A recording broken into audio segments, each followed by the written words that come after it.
What's up, everybody? It's your boy Joshua Edwards, live from Brooklyn, New York. This is Panthers Pride Television. We know that the bowl games have officially concluded. Two of the three most prolific bowl games for college athletes coming out trying to enter into the NFL draft, the Shrine Bowl and the Senior Bowl, have concluded. We know that the HBCU Legacy Bowl is a little later on in February. We know that the Super Bowl is this week. But obviously, I still found some time to just talk to you today about the Panthers. Let's jump right into it. So the Senior Bowl has concluded. Jack Beach stock soars. So if you don't know who Jack Beach is, let me just give you just a little background just real quick.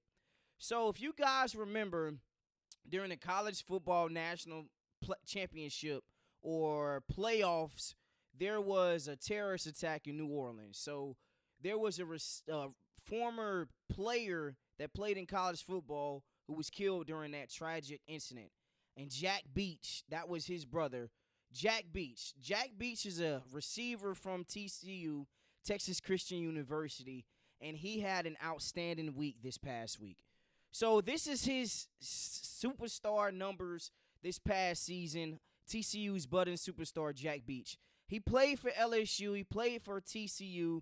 This past season had 1,034 total receiving yards, 9 total touchdowns, 62 receptions, and averaged 86.2 yards per game. Now, Jack Beach, the most interesting thing about him is, like I just said, his brother was killed in that horrific accident in New Orleans, and he comes back just a couple weeks later, and he balls, man.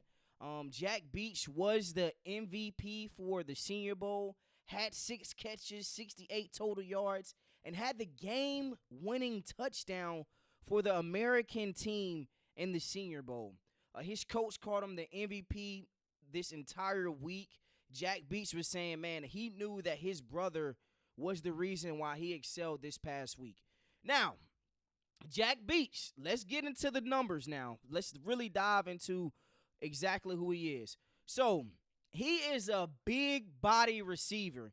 If we compare him to Xavier Legette, he's 6'2", Legette is 6'3", 214 pounds, Legette is 227. Had more receiving yards coming out his college season. He had more receiving touchdown coming out his college season. Xavier Legette had more receiving yards coming out of his college career. But Jack Beach is a guy that is a budding superstar. We met with him during the Senior Bowl, had 1,000 yards. Like I said, he played for TCU. He played for LSU. So he's not foreign to big-time games. Texas Christian University, them playing Texas, them playing Texas Tech, them playing the other Big 12s, them playing Colorado, who was on a come-up this past season. Jack Beach was a budding superstar in the midst of all of that. And he balled during the Senior Bowl. Like I said, he won MVP. His coach had high praises for him. We met with him, and I believe Jack Beach, who was a guy that was a late 5th round, maybe even 6th round prospect, based off of what he produced during the Senior Bowl and his stats from this past season, I could see him being a late 3rd, early 4th round pick. Now, the thing that I like about these Senior Bowls and these Shrine Bowls, you really get to see what type of talent you're going to get week in and week out. These guys come in. It's the best competition in college football. They're practicing for a week. They're digesting different playbooks. They're showing off one-on-one skills in individual periods. And there's a multitude of scouts. We know that our head coach, Dave Canales, was out there at the Senior Bowl. We know that we had other guys that were coaching in the Shrine Bowl. We know that there's going to be some more scouts that's going to be at the HBCU Legacy Bowl. That is why I think Jack Beach might be the answer for the Carolina Panthers. I mean, if you just look at his comparison to Xavier Legette, he's a big body receiver. We know that Jalen Coker is going to be a star for the Carolina Panthers for years moving forward. But Jack Beach, he has better ball skills than Xavier Legette. He wins those 50-50 balls. That was one of his biggest reps that we have seen from this past weekend. Everybody just kept raving about how he kept winning contested catches. You're 6'2", 214. You're physical. You're not afraid to go over the middle.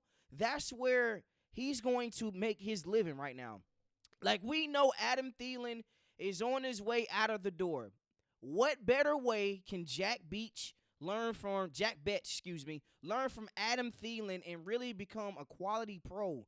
6'2", him orchestrating the middle of the field with the Xavier Legette on the outside and Jalen Coker also on the outside. I think that we could have a receiving core that is just big body guys. Xavier Legette, Jack Betts, Jalen Coker. I mean, this is ideal for Bryce Young. I mean, Xavier Legette struggled this past season. Let's not try to front it and sugarcoat it. But I think him with Jack Betts, Adam Thielen, Jack Betts is going to be able to work the middle of the field just like an Adam Thielen. I think if he tests well, based off of his height, his weight, what we saw from the Senior Bowl, there's not a reason why he won't go in the top 3 rounds. I mean, we're talking about a 6'2" guy who wins those 50-50 balls, who was the Senior Bowl MVP, who balled the entire week during the Senior Bowl. Look, there's proof in the tape. I don't want a guy that looks like Tarzan and plays like Jane. If he's practicing like Tarzan and he's out here going and playing ball like Tarzan, draft the damn Tarzan. It's not that hard, man. And then there's been other talks about what we should do with our first pick. Is taking a safety in the first round a boneheaded move? Absolutely. I have been seeing multiple reports about us selecting Malachi. Let me make sure I get his name right. Malachi Starks, the safety from the University of Georgia. Now, Malachi Starks, he played 14 games this past season, had 4 tackles for losses, 77 total tackles, 3 pass breakups, and 1 interception. Now, the reason why this is a bonehead move is because there are going to be guys that are available at the safety position in free agency. Why would you waste the number 1 or a top 8 pick and taking a safety? Unless you trade back to the high 20s, the low teens, 15, 16, I don't see a situation where you take a safety that high. There is going to be a lot of very good defensive linemen that are there earlier. We know that Mason Graham, the D tackle from Michigan, might be there. Abdul Carter, he might be there. We know that the other defensive edge, I can't think of his name right now, James Pierce Jr. from Tennessee is going to be there. We also know that the other Donovan, the defensive end I talked about in my last show, the defensive edge from Boston College is going to be there. There's no reason for us to take a safety. Malachi Starks, yes, I understand he has a lot of upside. And then when you compare him, just to other safeties, when we talk about the Xavier Woods, the Sam Franklin, when we talk about him in comparison to Jordan Fuller, I believe he clears these guys. He's younger. He's going to be available. But why would you take a safety at the number 8 overall spot? Don't do it. We need defensive linemen. I think that we will be okay re-signing in Xavier Woods. We will be okay re-signing Sam Franklin. Malachi Starks, he might be a superstar. But if there's not a safety that is all-time generational, if there's not a safety in the Ed Reed, the Minka Fitzpatricks, the Derwin James, like guys that are actually, are superstars, who knows this guy? Who really knows Malachi Starks? Now, I'm not saying he won't be a superstar in the National Football League, but I mean, why isn't he the same caliber player as Jordan Fuller? Why isn't he the same caliber player as Xavier Woods or Sam Franklin? Yes, he's younger. Don't get me wrong, but at the end of the day, man, we are trying to get the best guys at that spot. We want to hit a home run at the 8th spot. So I believe personally hitting a home run has to be defensive lineman. You can't go anywhere else. Not receiver, not safety, D-line, or Will Johnson, the cornerback from Michigan. Those are the only two options. I really don't understand these different reports that I'm seeing from Malachi Starks. I'm not feeling that move at all. So whoever is saying that, I think that we should definitely take another look at that. Now, Shilo Sanders, he was a guy that also balled during the Shrine Bowl. He had some tough practices, least to say, during the Shrine Bowl week. But like I said earlier, I want Tarzans. I don't want you to look like Tarzan and play like Jane. The thing about Shilo Sanders that I like, one, is he's Deion Sanders' kid. Okay, so you know he's going to have the confidence. You know that he's going to know ball. You know that he's going to be physical, especially in the secondary at that safety spot. Now, with Shilo Sanders, this is just the comparables to him and Malachi Starks. Shilo Sanders played for South Carolina and Colorado. This past season had 2 tackles for losses. Malachi Starks had 4. Malachi Starks had 1 interceptions. Shilo had 0. And then the total tackle, 77 to 67. I mean, yeah, they're comparables, but if Shilo Sanders is there in the 4th round, in the 5th round, why not select him? You don't have to go safety at that number 8 spot. That's all I'm saying. I do believe that we should take a shot at Shilo Sanders. Look, I understand he had a tough time in practice, but what does the tape show you? What does the tape show you when he's playing tougher competition? What does the tape show you when you was watching him during the Shrine Bowl game? He was jumping off of the film. This is him in comparison to Malachi Starks. Now, if Shilo goes out here in the NFL Combine and runs a 4.4, 4.3, you're going to see his stock increase.